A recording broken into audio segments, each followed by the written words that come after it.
Welcome to the Encore Audio Archives YouTube channel. I'm Taper Dave, and this is my channel. I've uploaded hundreds of talks here that I've recorded at meetings in West LA, and I've also recorded conventions starting in 2013. I've got a bunch of those up. And Walt and Mary Murray, the original owners of Encore Audio Archives, started the company in the 80s, and Walt recorded Joe and Charlie's and a bunch of stuff down in Vista, California. My sobriety date is June 20th of 1994. I hope you find something you like, so please like and subscribe to my channel and comment down below. If you want to hear something that I don't have or that you don't see, I'll see that I get it. Anyways, take care and have a great day if you want to. Good evening. My name is Paul, and I'm a full-blown alcoholic.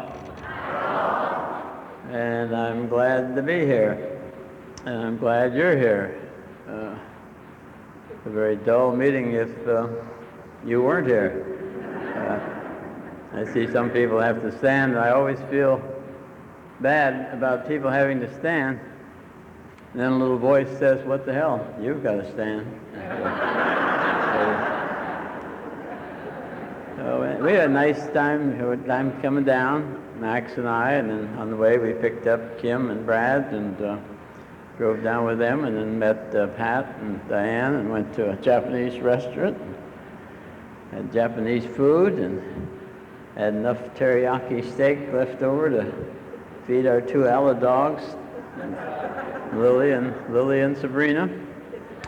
They're out in the car. They said to tell you hello. And they come to all our meetings.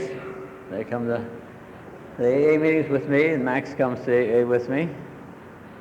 Thank you. And they come to the Al-Anon meetings. Max goes to Al-Anon, I go to Al-Anon too, and the dogs go to both AA and Al-Anon. They go to more meetings than any of us, and they go to more meetings than a lot of people are trying to stay sober. And they have nicer personalities than a lot of people are trying to stay sober. I was talking at a meeting last night. I just feeling around here in my pockets, and I was talking at a meeting last night, and the guy handed me a card, a prayer on it, and it has my name on it. It says Paul, and then it says Paul means humble. And I was so glad to hear that. I've always wondered why I was so humble, and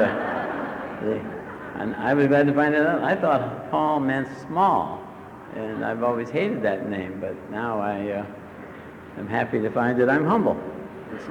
Somebody once said that I had a lot of humility, that I've never used any of it yet.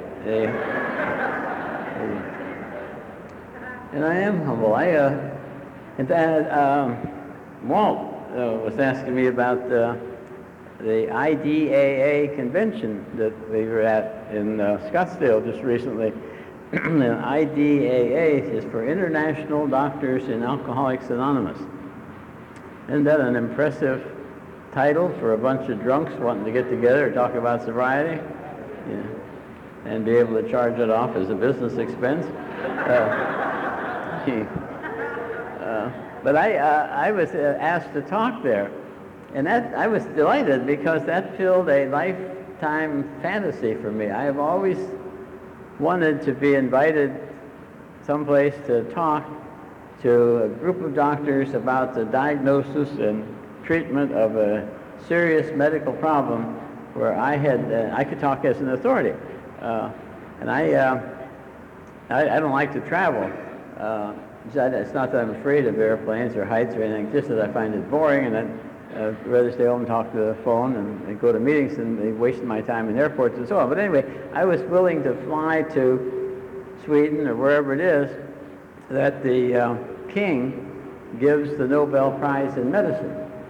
I thought if they were willing to give it to me, the least I could do is go there and receive it. And I was going to get the Nobel Prize for developing a cure for cancer, diabetes, high blood pressure, a few medical problems. And you remember the movie Amadeus, where I identified with not with the Mozart, the musician, I identified with the villain, Salieri. Remember Salieri? In the beginning of the movie, he attempted suicide, And at the end of the movie, he was in the insane asylum, and he was giving his blessing to the other inmates. And Salieri, God drove Salieri crazy. I really identify with Salieri. What Salieri wanted was, he was a hard-working musician, and he wanted God to make him famous. Now, he was willing to work hard, but he wanted God to give him the fame. And instead of giving the fame to him, he gave it to this little jerk Mozart. And it literally drove Salieri crazy. And I identified with him, because that was what I wanted to do. I wanted to win the Nobel Prize in medicine and get famous. And when I was famous, then I would give all the credit to God. I was going to make God famous. But all he had to do was make me famous first. And I would do all the work. All he had to do was give me the cause for cancer and high blood pressure and diabetes. And he already knows those things, and all he had to do was tell me. And that's all he had to do was give me a few little secrets, and I would become famous, and I'd make him famous. I thought it was a real bargain. But he never bought it. He never bought it. He not only didn't make me famous, he made me anonymous. And Speak directly into the microphone, please. he wants me to speak directly into the microphone. My name is Paul, and I'm a real alcoholic. And I'm glad to be here, and I'm glad you're here. And Lily and Sabrina are glad you're here.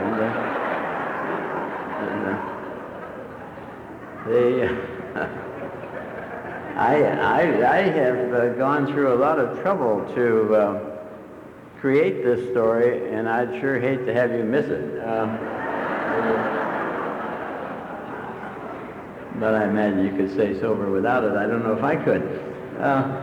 Anyhow, I enjoy being an alcoholic. I really enjoyed being an alcoholic. This is the best life I've ever known. I enjoy this way of life. I enjoy what my disease does to me, such that I have to do the things I have to do that make my life so much better. And I hear people say they're not glad to be an alcoholic, but they're glad to have the program. Well, I don't know what good it would be to have the program without having the disease. I don't see very many people knocking the doors down, trying to come in and work our program if they're not alcoholic or somehow connected with alcoholism. So I'm glad to be an alcoholic. And if that bothers you, that I say that, talk to your sponsor. If you don't have one, get one. Yeah. If your sponsor can't explain it to you, get a different sponsor. So anyway, it's a good way to go. Another thing about meeting with Brad and Kim. Brad and I are meeting every Tuesday night, and there's 12 of us get together, and we are studying the first 102 pages of the book and doing the steps as we come to them. I picked up some mimeograph sheets down in Texas one time, where they were from Texas, where they would get together and have a group of whatever size they wanted and meet for 20 weeks in order to study the book and do the steps as they come to them. And nobody could join the group once they started, and you hopefully wouldn't drop out once you started. So it wasn't a step study, it's a step do it. And I got these sheets and cleaned them up and edited and made a pamphlet out of it. And so that's what we're working on, is going through the steps. The point is, this will be the 5th time I have done all the steps thoroughly in 26 years. And so it's about every 5 years that average. I didn't set it out that way, it just happened that way. Now I know there are people that say they only do the steps once, and that's it. You just do the maintenance steps, 10, 11, and 12 thereafter.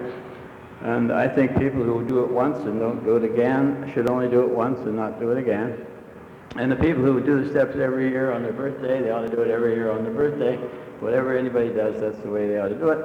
But I'm just saying what I've done. And the thing I find interesting about doing it the way I have no plans for the future, but the way I have done it, every time I've done the steps, I've moved to a new plateau in my sobriety. Just like the first time I did them.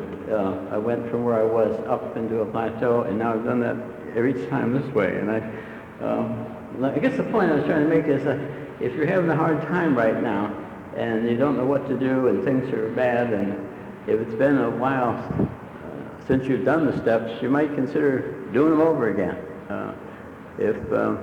And in fact, if it's too early if people tell you it's too early in your sobriety to do that, to take the 4th to 5th step, you tell them I gave you permission to do them over again at no additional charge. But I find my answers in the steps. I find it's a good way for me to go. In fact, I said something, I've been sober 26 years. That was the last day of last month. I celebrated my 26th birthday. And actually, you're just nowhere near as impressed as I am. That's quite that's 26 years. 26 years is the longest I have ever gone without a drink. Now, 26 years is a long time between drinks for me. I had no plans of going that long. In fact, when I came to AA, I didn't really want to talk about drinking. I wanted to talk about my problems. I came to AA via the nut ward of the hospital I was on the staff of, and the only reason I came to AA was that getting a pass to go to AA was the only way I could get off the nut ward. And when I got out of the nut ward, I had no intentions of continuing to go to these dumb meetings, so there wasn't even an alcoholic. But I forget what I started to say. Was anybody listening? I wasn't listening. I got so fascinated with being on the nut ward. I didn't like it. It was a strange nut ward. They had a fascination there with making leather belts. They were trying to convince me that my life would be improved if I learned how to make leather belts. That made no sense to me at all. I mean, I try to point out to them that I have a whole wall full of licenses and degrees, and diplomas and papers to prove that I've been educated way beyond my level of intelligence, and they're trying to tell me that my life would be improved if I learned how to make leather belts. I didn't understand the philosophy, and besides, I didn't understand the instructions. And well, that wasn't my fault. That was the fault of that occupational therapist, because I've always had a theory that if you don't understand a thing well enough, so you can explain it to me, so I understand it, and you don't understand it as well as you're supposed to. And she had already explained it to me 3 times, and I wasn't going to embarrass her by asking a 4th time. And as a matter of fact, it's an odd thing, too. I went to an AA meeting. That was a problem in itself. I remember sitting there at the ward commiserating with myself about the things that had gone wrong, that a nice guy like me had ended up in a place like that. And I said the misdiagnoses and the poor medical management and the poor care that I got and the things that went wrong. And I was really feeling quite sorry for myself. And this dumb psychiatrist, who couldn't see that my problems were marital, walked up and he wanted to know if I would talk to a man from Alcoholics Anonymous. And I thought, God almighty, Doc, don't I have enough problems of my own without trying to help some drunk from AA? I didn't even know anything about alcoholism. Didn't want to know anything about alcoholism. Certainly didn't want to treat any alcoholics. You treat one, word spread, you'd get them all. They'd all be coming to you. A whole lot of alcoholics. Then all your good patients would know you treat alcoholics, and they'd stop coming. So all you'd have would be alcoholics. And they never pay their bills or come on time when they have an appointment anyway. And so I said, but I could tell by the look on his face that he thought it was a good idea. And I don't know if you know that or not, but happiness on the nut ward is having a happy psychiatrist. And I said yes, and no time at all, this clown comes galloping into the room, yelling, "My name is Frank, and I'm an alcoholic, ha ha ha ha." I felt sorry for him. The only thing in life he had to brag about was the fact that he was an alcoholic. And I was a lot more impressed when I found out he was an attorney. And all I remember about his story was it was long. My God, it was long. It was an interminable story. And in a loud voice, he shouted everything. He said, "Us drunks, us alcoholics, and Alcoholics Anonymous." And I thought, my God, man, why don't you lower your voice? I mean, these people all think I'm a nut. Why don't we leave it at that? And I don't remember a word he said, except I remember how he ended. He finally said, well, that's my story. I'm going to a meeting tonight. Would you like to go along? And I said, hell no, I won't like it, but I'll go. Because I figured he'd go back and tell that dumb psychiatrist. And he would have. And I went to the meeting. And I have no idea what meeting we were at, or what they said, or who led, or who prayed, or anything that happened at the meeting. But I know the meeting had a profound effect on the psychiatrist. He was delighted, and he wanted to know all about the meetings, and what other kind of meetings they had, and what's this about steps, and what's this about a book, and how often do they have meetings, and when are you going back again? And I thought, my God, I've got me an alcoholic psychiatrist. He's ashamed to go, so he's sending me.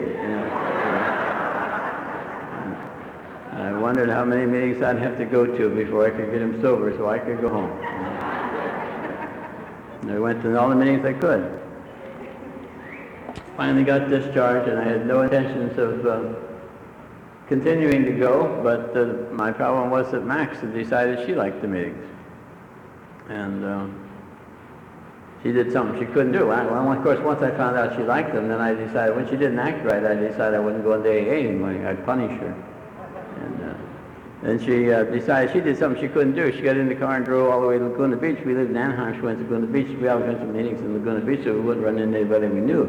Now I've run into everybody that goes to Laguna Beach, so they won't run into anybody they know.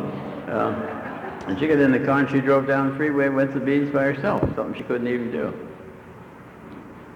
And I don't know if you've ever tried that. Sitting at home on a Saturday night, drinking, while your non-alcoholic spouse is off laughing it up at an AA meeting. I found it very boring, and had to go back to the meetings to find out what they were laughing about. And it seemed to me they laughed at anything. They laughed at nothing. They laughed at everything. But, I found it embarrassing. They laughed at things they ought to be embarrassed about. They even laughed at their drinking, for God's sake. One night, 7 months later, I found myself laughing with them, and I haven't had a drink since. And I think the laughter has a lot to do with recovery. In fact, I found that when alcoholics laugh, my higher power laughs, even when he doesn't get the joke. He just enjoys the laughter, and he laughs along with them. And that's good for me. And I haven't had a drink since I started laughing with him. And as I say, that was 26 years ago. And I was talking to, I came to meetings, I wanted to talk about my problems. That's what I was talking about when I lost my point. You thought I'd never get back to it, didn't you? I wanted to talk about my problems, they wanted to talk about drinking. And it took me the 7 months to find out that my drinking was the mother of all my problems. That I had to take care of that first. The interesting thing I found about that, I think I said this earlier, was that what I have to do to keep from drinking is the same thing I have to do to solve the problems that I thought were driving me to drink. And in fact, I thought Max was driving me to drink, and well, as a matter of fact, I do think she drove me to drink. But oddly enough, we were married, about 28 years, I think, when we came to the program. And we're still married, and December the 2nd of this year, we will have been married 54 years. And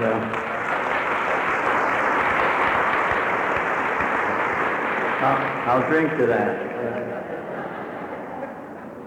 And that's been an interesting thing to work on. And because I have these people in my head. I don't know how things are with you, but I don't know how you think, but I think with somebody is talking, always talking, talk.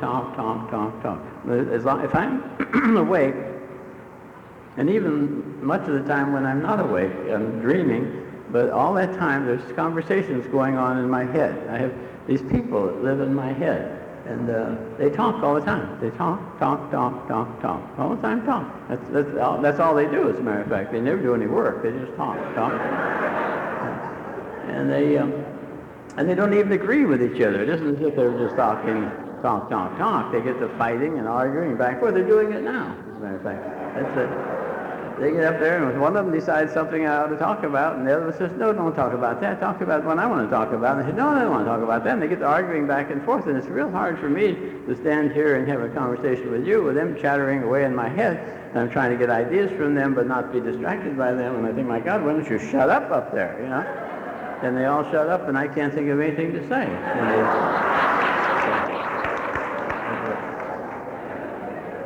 But my life is determined by how I get along with those people up there. If they say it's a terrible world, it's a bad day, everything is awful, I have a terrible day. And if they think it's a great day and everything is wonderful, I have a good day. That's what I started to say about the marriage. I've said this recently, that one of the people in my head is obsessed with Max. Yourself. He's obsessed with Max, and he's constantly watching her, and he doesn't really care much for her, and he's always reporting back to me what she just said, or what she just did. Did you notice the tone of voice in which he just said that? What kind of a man would live with a woman that would talk about him like that? You know? And always pointing out these things about her, negative things. He's always able to find something negative to complain about, too. But there's another one up there that's just as obsessed with Max, but he likes her. And he likes to report to me, too, things about, he'll say things about, isn't she attractive? Or doesn't she have a great sense of humor? Aren't you lucky you have somebody that went to AA or went to AA meetings, even though they weren't alcoholic, when you didn't want to go? Aren't you lucky that she still goes to Al-Anon? Aren't you lucky that she's so active in the program? Aren't you lucky to have her? Doesn't she have isn't she attractive? And my marriage depends on which one of those two people I listen to. Apparently, they're both right. That's the law of, we were talking about this, Brad and I were talking about this earlier. That's the law of appreciation. The law of appreciation says that here on earth, every person, place, thing, situation, meeting, institution, corporation, law, or any combination thereof has both good and bad in it. If there is a place called heaven, maybe up there everything will be 100% good. And if there's a place called hell, maybe there everything will be 100% bad. But here on earth, everything, every person, place, thing, and situation has both good and bad in it. The trick is, if you watch the good, it gets gooder. And if you watch the bad, it gets badder.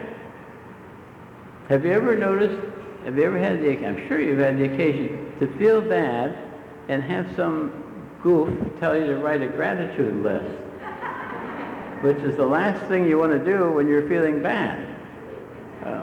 But the more you focus on the things you have to be grateful for, the better you feel. It's because we changed our focus. We look at what's good about life instead of what's bad about life. And as a matter of fact, I'm talking about things being bad. I heard that somebody said that you should never commit suicide on a bad day. And the reason is that they said however you feel at the time you commit suicide, that's the way you're going to feel all through eternity. Yeah, they said, so you should always wait to kill yourself on a good day.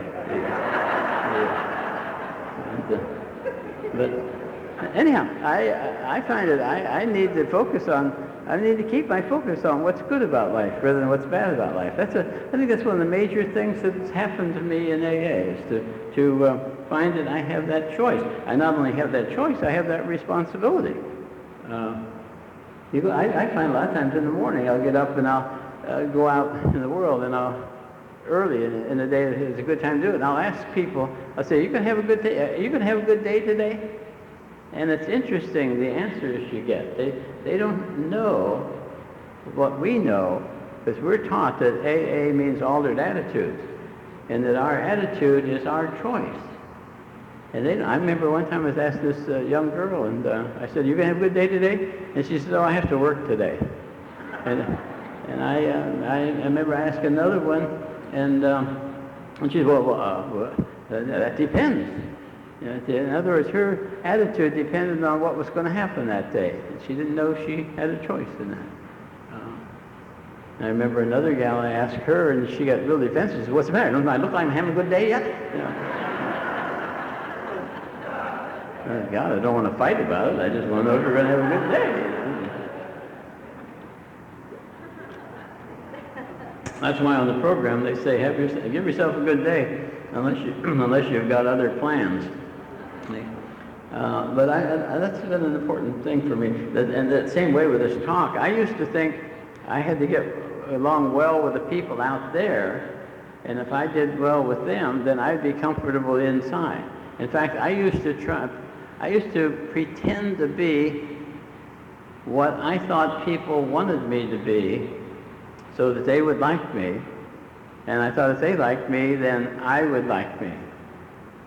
And today I find I do just the opposite of that. I act as if I were the person I want to become in order to become that person. I will act unafraid in order to become unafraid. I will act spiritual in order to become spiritual. I will act loving in order to become loving. Not in order to fool somebody else, but in order to change me. It makes all the difference in the world. And but I had to learn to get along with the people, the personalities in my head, rather than with the people out there. And the more comfortable I get with the people in my head, the easier it is to get along with the people out there. And that's where the steps in the program has come in for me. I love the first step, where the powerlessness. I find that most of the time when I'm upset about something, it's because I'm working on trying to change something over which I'm powerless, such as somebody else's attitude. Very easy for me to pick up on Max's attitude and want to change her rather than changing myself. But I'm powerless over her attitude. But when I find that out, then I find I have no responsibility to that, and I can relax and go on with other things. Speaking of her attitude, Father Barney used to come down from Seattle area and put on retreats for alcoholics and Al-Anon. And he used to break sobriety down. He said it was like a baseball diamond. And he said that first base was physical sobriety, second base was mental sobriety, third base was emotional sobriety, and home plate was spiritual sobriety. I like that. I like breaking things down into parts that I can handle. I wondered how I got to first base without God's help, and somebody pointed out, well, you can't get to first base without starting at home plate. And so I thought, well, that's fine, I understand that. And it seemed to me that we get physically sober, and then we take the first step. We admit our powerless over alcohol. And then the second step is just this side of the second base, the mental sobriety. Come to believe that a power greater than ourselves could restore us to sanity. And the rest of the steps are distributed out around the rest of the steps. And it seems to me that we spend our lives in recovery on that diamond, either progressing into spiritual sobriety, further into it, or unconsciously drifting back toward the drink. Seems to me we don't spend time standing still. We're either moving forward or drifting backward. And I like that concept. And it's the same way with the staying sober. When I decided that I came to these meetings for the 7 months, like I said, and finally accepted the fact that I was a mild alcoholic, then I decided that I would make a commitment to AA and to sobriety.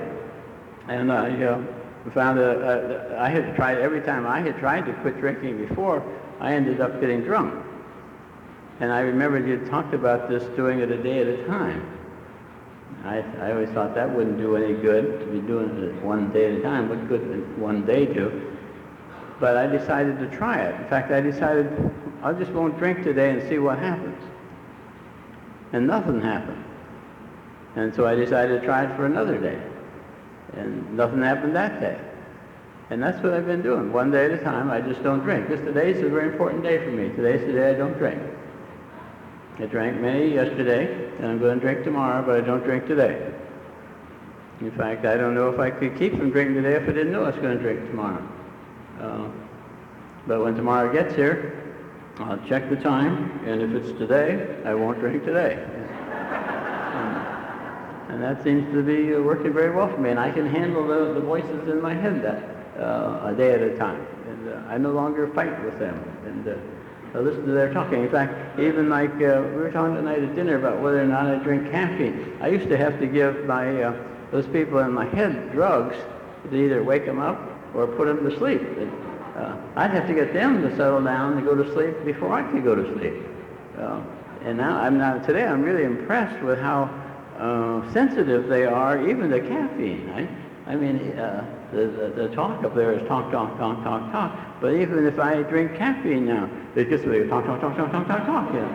I'll get home from a meeting like this, and my body will want to lie down and go to sleep. My brain will say, no, let's lay here and talk about it for a while. You know? Or I will get to sleep even, and 3 o'clock in the morning, they'll say, hey, wake up, we've had an emergency meeting, and we need to talk to you.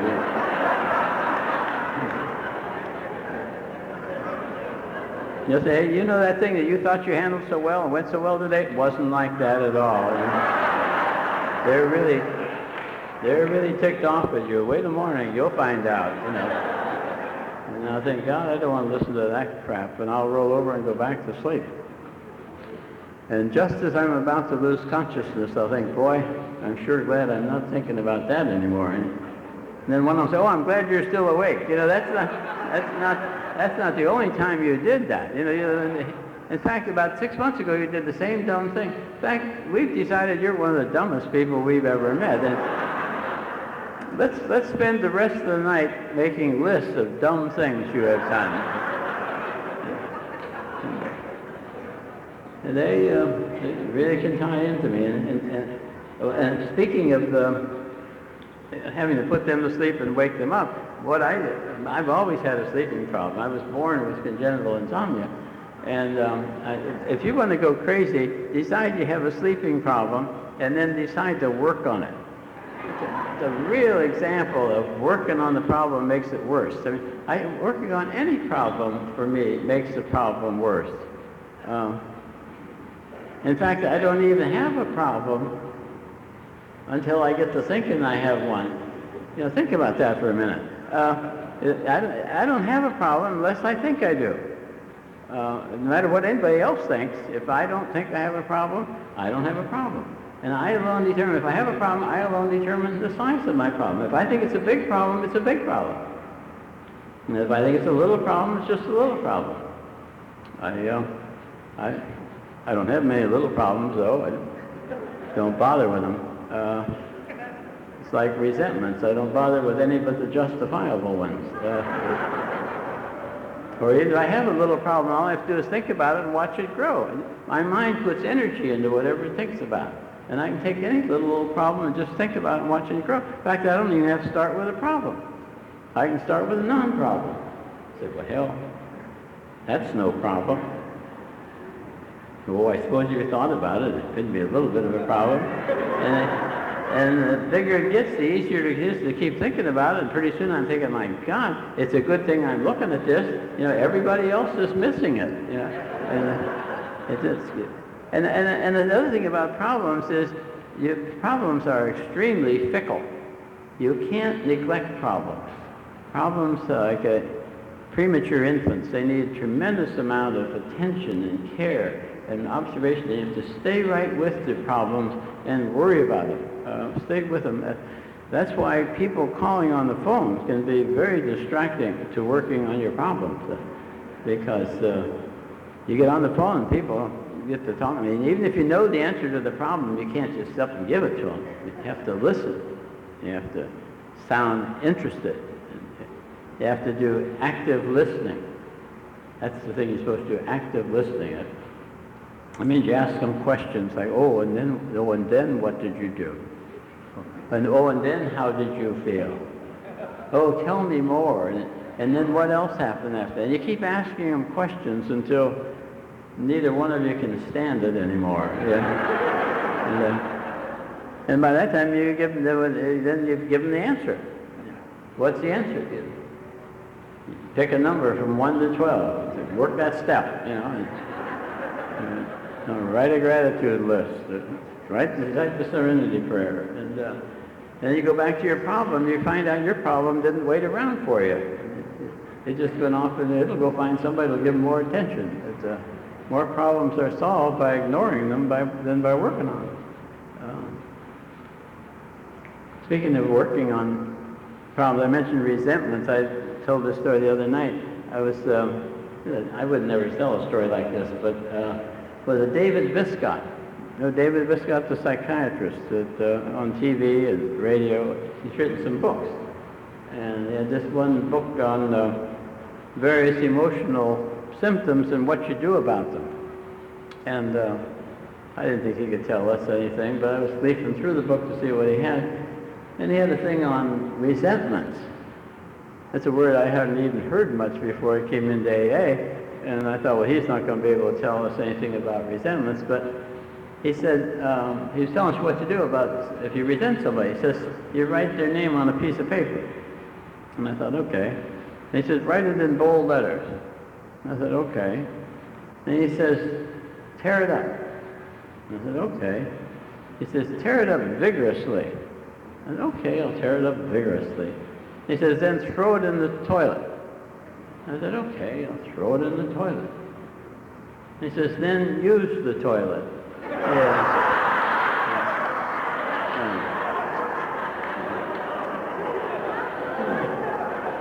Now that's the dumbest thing I ever heard. How do you fit that in with our program of where we pray for the person? I thought, well, I guess you could pray for the SOB while you're using the toilet. So I don't know. I wouldn't even tell it, but he told that story. Anyhow, one of the things that I've noticed in the program is one of the things I noticed about the program is the definitions of love. That's a word I have has so many uses, so many meanings to it. I find it very confusing. But on the program, I've heard people define love. Remember, Don G. says love is an active concern for another person's welfare. An active concern for another person's welfare. In fact, I remember one night, it didn't seem very late to me, I called up Chuck C. and I said, what's your definition of love? And he says, it's the same thing at 11 o'clock in the morning it is at 11 o'clock at night. And I thought, well, geez, you're a crabby old fool.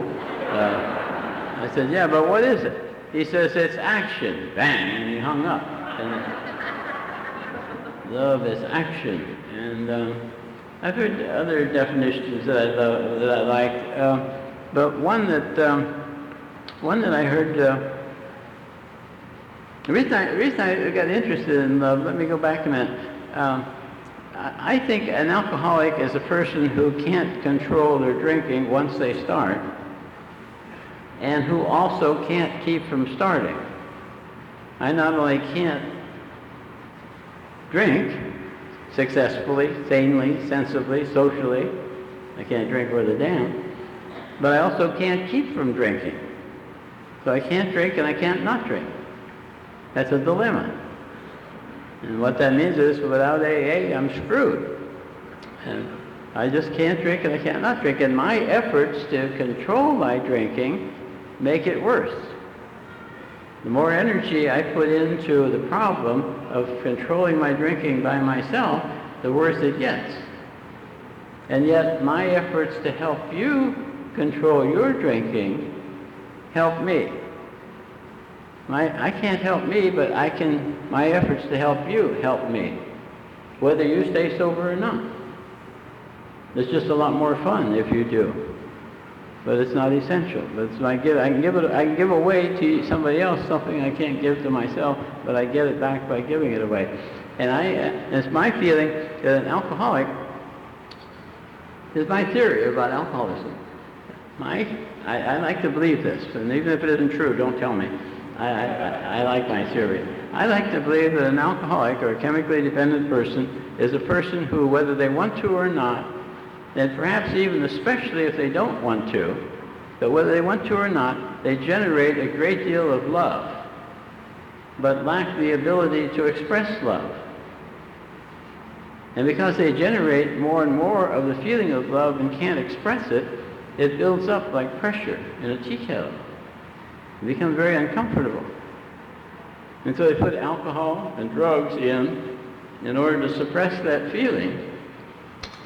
And instead of that helping, it doesn't cure the problem. It makes them feel better temporarily, but it compounds the communication problem and makes the situation worse. Not only can they not express love, but can't receive love either. And so as a result, the people who live with us, the people who love us, they can't express their love either. Kind of the same disease in that sense. And the pressure keeps building up, but it has to come out, but it can't come out as love.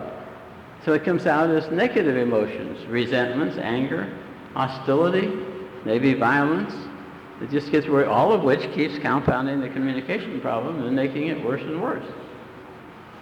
There's no place to go for relief from that until they end up as newcomers in AA, Al-Anon, whatever. And what do we do with newcomers? We just, to me, I think we just love the hell out of them. We love the hell out of their hellish lives.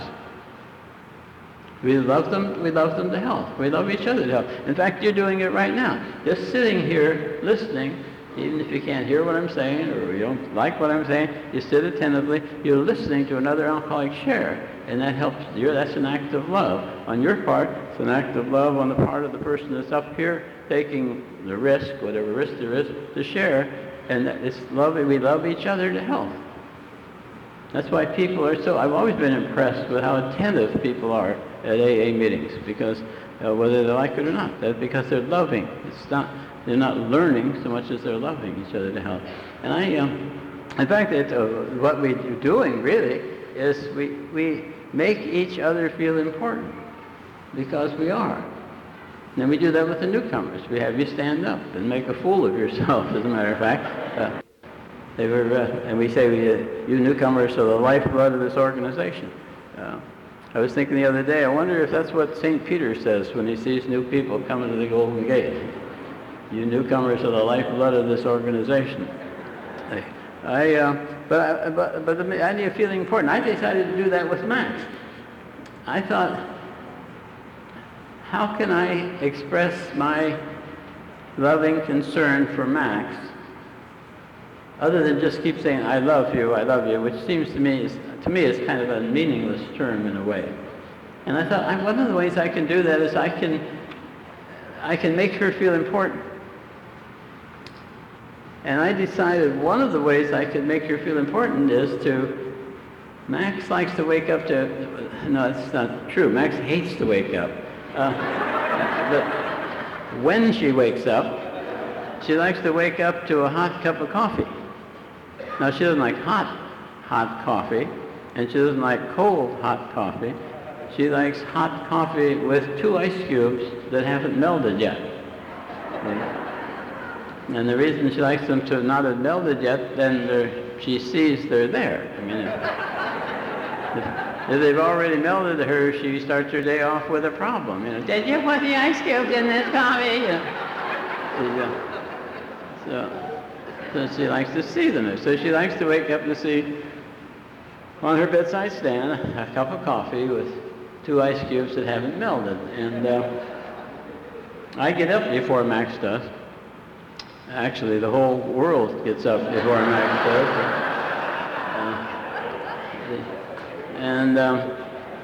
I take care of Lily and Sabrina, and I go to my typewriter, my computer. I write letter to God, automatic writing, and I taught myself to type. I taught my fingers to type, and now I use the computer. and I type off a fast letter to God. Dear God, here we go again. You've been doing a good job. Let's see what you can do with this one. I used to start off with gratitude lists, and he got so sick of reading them, he says, why don't we just skip that part? And so I tell him, I said, you take this day, and you do with it whatever you want. I said, you take this day, and you have come into my life, whoever you want to have come into my life today. You have them say whatever you want them to have say, and you have them do whatever you want them to do. And I'll know that whatever happens this day, and whoever comes into my life, whatever they say and do, I'll know that's your will for me this day. Now you go have a good day, and I'll have a good day, and I'll check with you tomorrow. And it's kind of that business of I'll pedal and you steer, you know. And for God's sake, watch where you're going. Because I'm sick of some of the places we've been. Yeah. And I also do the same thing with a problem. If I have a problem, I'll start out this Dear God thing, and I'll write as fast as I can, automatic writing. No punctuation, no concern for grammar or anything like that. Not worrying about anybody reading it, because nobody else is going to read it, neither am I. But I want to make sure that he knows that I know that he knows what the problem is. And I outline the whole thing. And you know, the more I've done that, the more often the answer comes to me before I finish writing the problem. And if it doesn't come while I'm writing, it comes throughout the day, or that night, or I'll waken with it the next morning. But it comes to me intuitively when I'm doing something else. God speaks to me mostly in intuitive answers. And in fact, I was talking about all the people in my head and all the noise and chatter that goes on up there. And interestingly, the most odd part about that is that in the very center of me is a center of calm. And I found that's where my higher power is. And that's where he's been all along. And I didn't know that. I went looking for him in all sorts of odd places, and I found he's right there with me. And the thing about that is, no matter where I go, he's with me. And the result is, I can go anywhere and face anybody and do anything, and nobody can harm me. Because the only way they can harm me is to make me take a drink. And with this program, and my higher power with me, nobody can make me take a drink. And that's a great comfort to me. It's a great comfort to me. He's always there. I'm never alone anymore. Anyway, about the time I get through with all my talking to God, it's time for the Queen to wake up. And so I decided to go make her coffee. And she doesn't like brewed coffee. She likes instant coffee. As long, well, I know, but it has to be U-band though. I mean, and you don't boil the water. You take the water out of a hot water dispenser. Hot water dispenser, you have a spigot over here, and there's a tube goes down under the sink, and there's a tank under there. And you have to hire a man, and he has to drill a hole about that big in the stainless steel sink that replaced the perfectly good white porcelain sink that was there. But it dispenses water at just the right temperature for putting 2 ice cubes in it.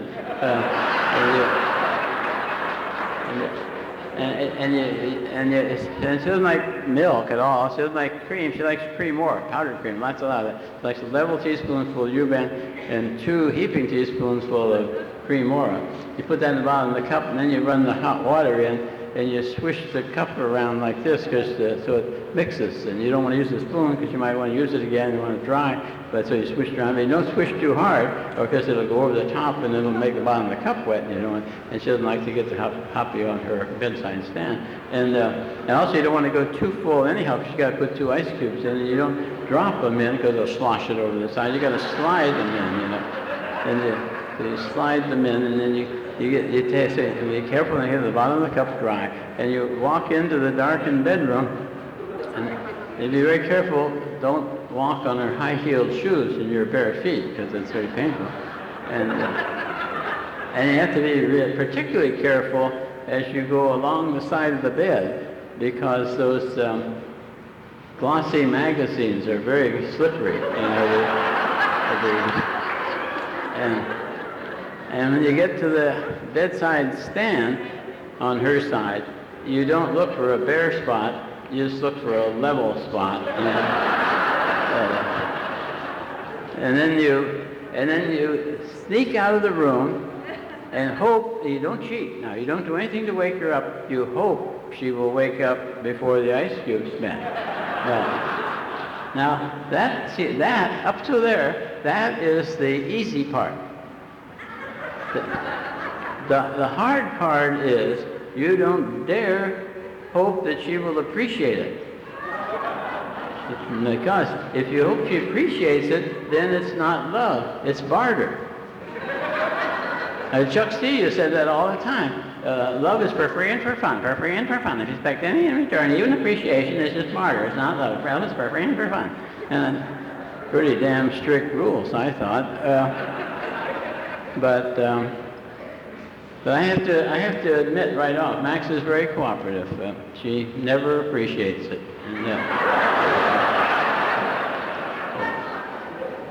Anyway, that's my secret for staying married for 54 years.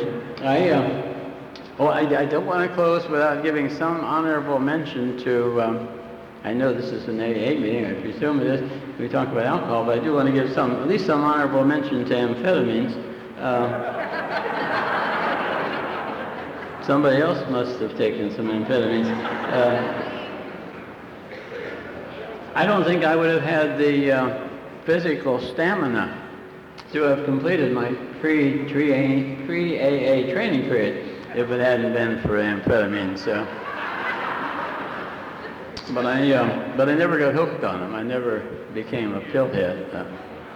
I didn't. I never ever took a pill unless I had the symptom. I did. I never ever took a pill. I had the very specific symptom that only that pill. I either had it or I could feel it coming on. Every pill I ever took, I swear, every pill I ever took was medically indicated at the time and prescribed by a doctor and taken according to directions. And I never got hooked on pills. You can't get hooked on pills unless you abuse them. Ask any doctor, he'll tell you. First thing they'll tell you is none of his patients ever get hooked on pills. But the patients who do get hooked on pills have to abuse them. He'll tell you that. Patients had to abuse the pill in order to get hooked on them. And I don't even know how to abuse the pill. How do you abuse the pill? You throw it up against the wall, you stomp on the thing, or verbally abuse it. You dirty, rotten little pill, why didn't you do what I told you? The pills I took were very tiny, little. You could look at them, you knew they were very mild. And I was very gentle with my pills. I was even very careful where I carried them. I used to carry them over with my change. And people would say, you got change for $1? And I say, oh yeah, I go like that. And they say, oh, you carry section all around in the daytime. And I put it over with my keys, and I'd go to get in my car, and I'd take my keys out. Quaalude, run down the parking lot.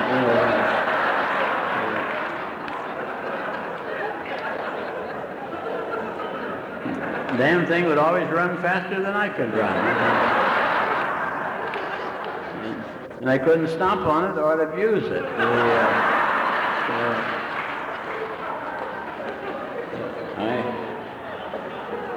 I was very gentle with my pills, and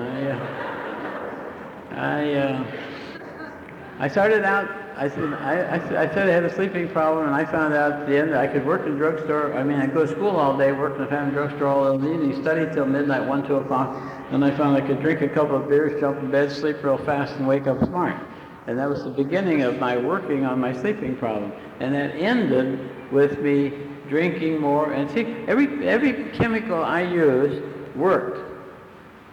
But every time I used a chemical to solve a living problem, because it worked, it made me more dependent on it the next time I had the problem. If I couldn't solve the living problem without the chemical in the first place, I'm less likely to solve it without the chemical in the second place. So it increased my dependency by having it work. Plus the fact that as I used it over a period of time, it took more and more of the chemical to get the effect.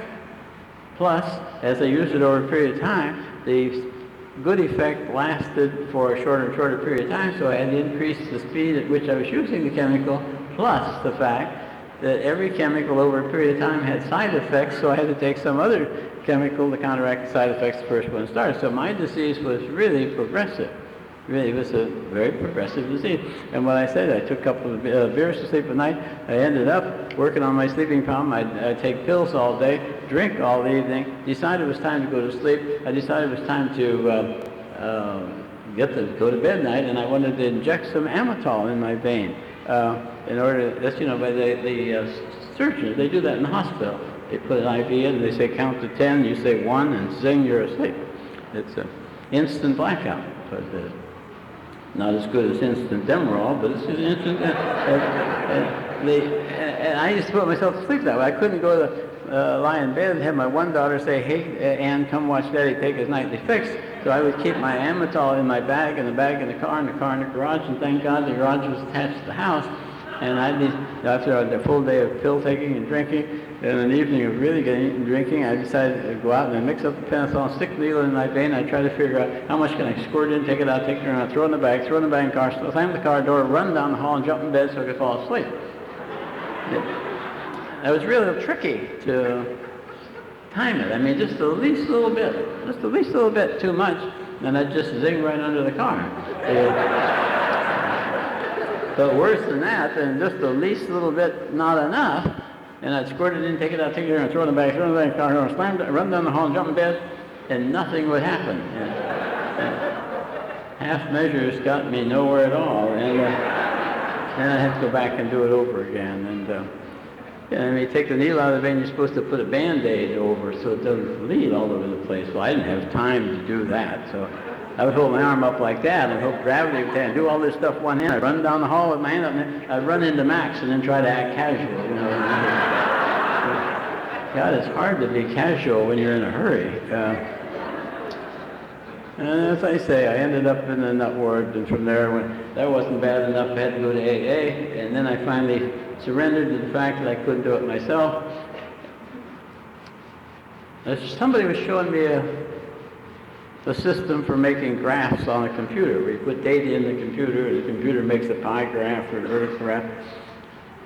Now, I was thinking how if my life were graphed out, it started way, way over there, and it's going to end way, way, way over there.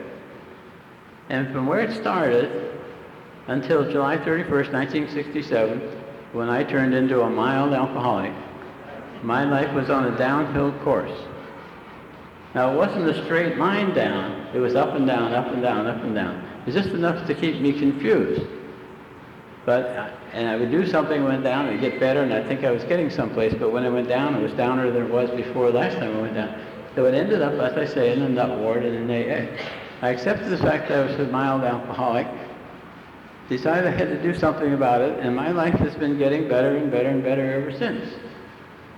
Now, it's not a straight line up, it's up and down, up and down. Some days are better than others, some weeks are better, some months, some years are better than others. But the trend, long-term trend, is up and up and up. And it seems like there's no end in sight as to how high that can go. The only determination that I can think of is how long I can stay around doing what I'm doing that's working. If I keep doing it, I know it'll keep working, and my life will just keep getting better and better and better.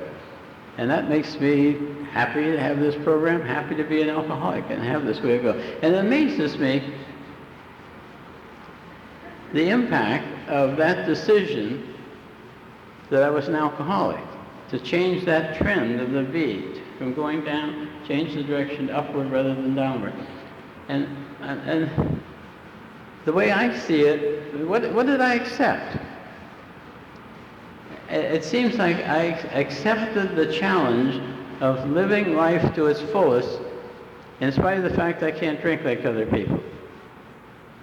It seems to me that as long as I resisted my alcoholism, it kept getting worse. And when I accepted it, it gets better. It was the same way with the marriage. If I resist it and complain about it, it gets worse. If I accept it as it is, if I accept Max as she is, she changes, it seems like, and I change, and it keeps getting better and better. It seems like life loves the challenge. I mean, somebody says, don't ever tempt fate by saying it couldn't get worse. It'll always get worse. Life likes the challenge. If I resist life, it gets worse. If I accept it as it is, it gets better. I'm real impressed with how my life changed on the basis of that one act of acceptance of my disease. It seems like what I did was I went from living in the problem to living in the answer. If my focus is on the problem gets worse. If my focus is on the answer gets better. And I think, I know I went from the role of victim to the role of hero. I was always a victim in my life story.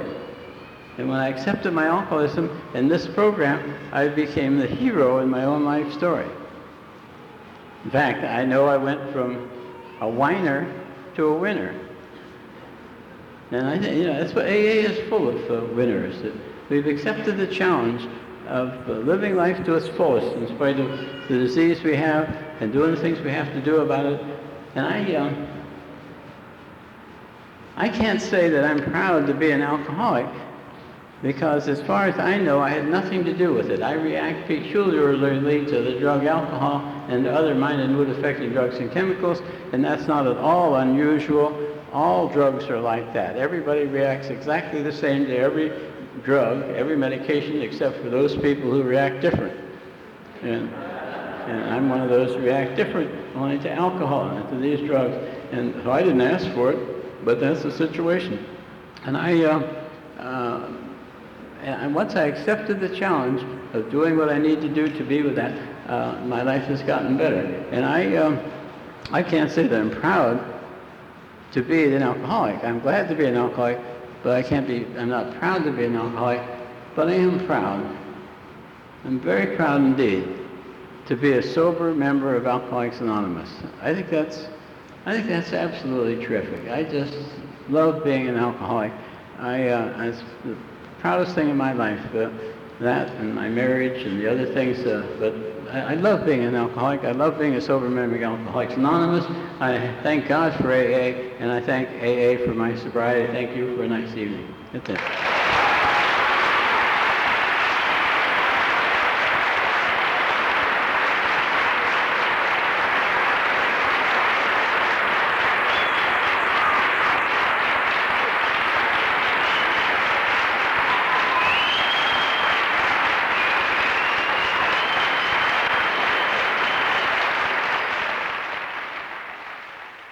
I think we got a great talk going on here. Thanks for watching the channel. Taper Dave here.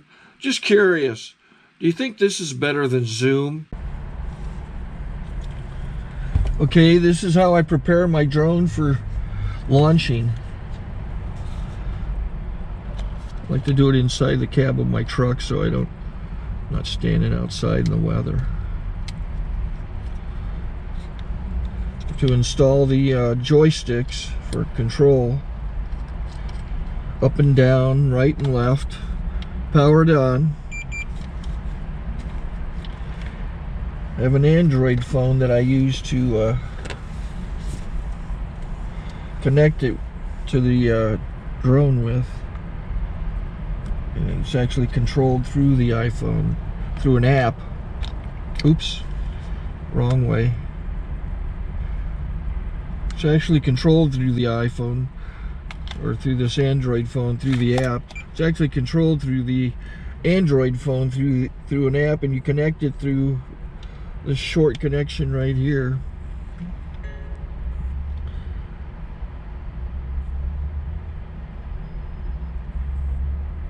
Remote control connected. Remote control's connected. So I pull out the drone.